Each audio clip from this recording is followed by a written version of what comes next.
Welcome back on this glorious and amazing day, and thanks for joining the Isaac Wolowik channel for glorious and powerful people like yourself that always want to learn new stuff and evolve from good to better. So last week, boy oh boy, that was a little bit uncomfortable. We have a hypocrite coming to us and telling us that our kitchen is not neat and clean. Parts of the house is unorganized. And yet this man, my husband, does the exact same things, but not in the kitchen, maybe in the dining room and other parts in the house. How do I go about it? Because last week we discussed that deflecting is never an option because it's wrong and it doesn't work 100% of the time. The answer is, the beginning of the answer you will not like, but if you wait till the end and you put together the two-piece puzzle, or maybe three, you will be okay with it. So I beg you to wait to the second part. It bothers him that the kitchen is dirty, disorganized, and there's rotten fruit constantly in the fridge, because when we go shopping, we just put the new fruit on top of the old one. The top layer of fruit get eaten up. The bottom one always stays old and rotten, and it's just a simple thing where you take out the 2-3 apples from the bottom, put all the new apples, and put the old apples from last week's shopping on top. It bothers him. Who wants to have rotten fruit in the fridge? It might not bother you, it bothers him.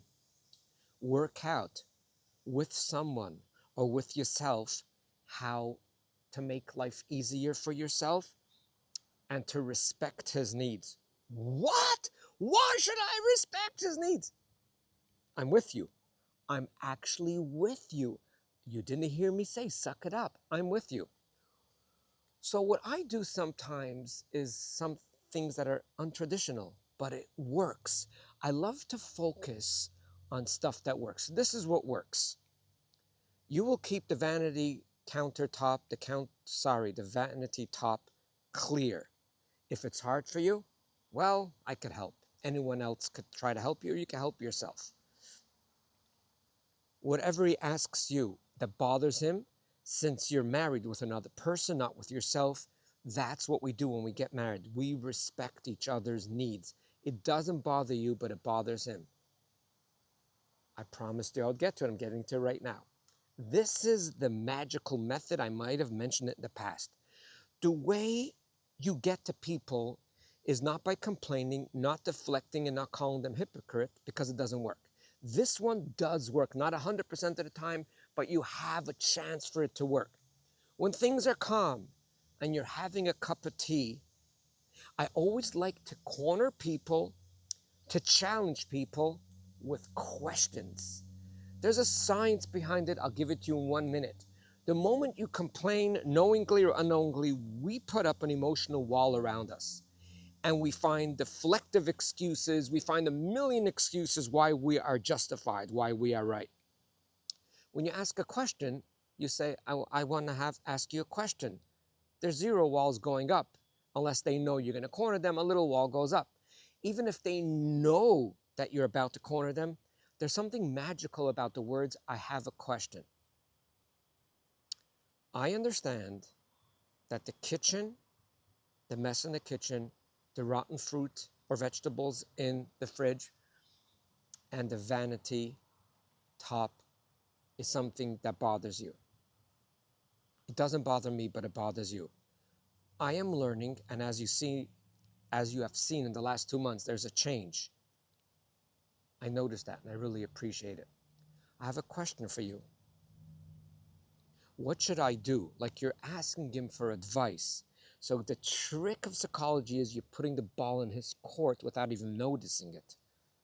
Or even if he does, it's fine. When you complain, you hold the responsibility. You're the whiner, you're the complainer, you're the nagger. The moment you ask him the question, now it's in his court. So you're asking him a question. He's a brilliant man.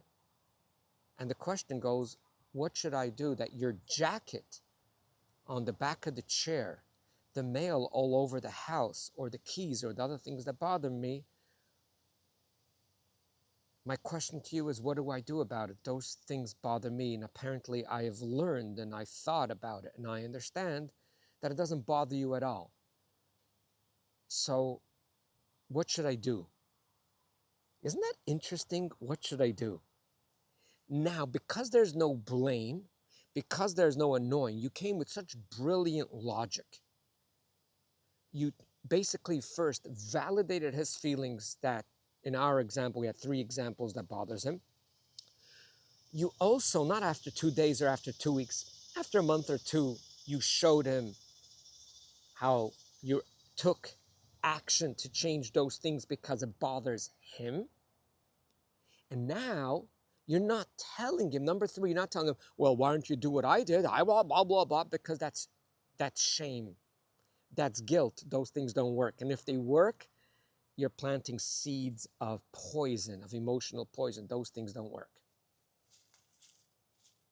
Sorry, got distracted by something behind me. So what you're doing, number 3, instead of the shame and guilt, what you're doing is you're asking him a question.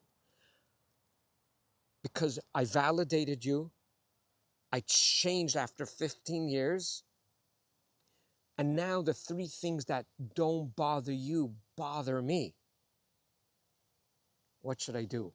Please join me next week, and this will be awesome. His response and how it's going to work for your benefit immediately, or maybe a little bit later, or the third option is to seek help, because you really did a good job. You didn't deflect. You validated these things bother him, even though he is a hypocrite. You went and worked very hard, because for you it's very hard to do those things, to clean up the things that bothered him.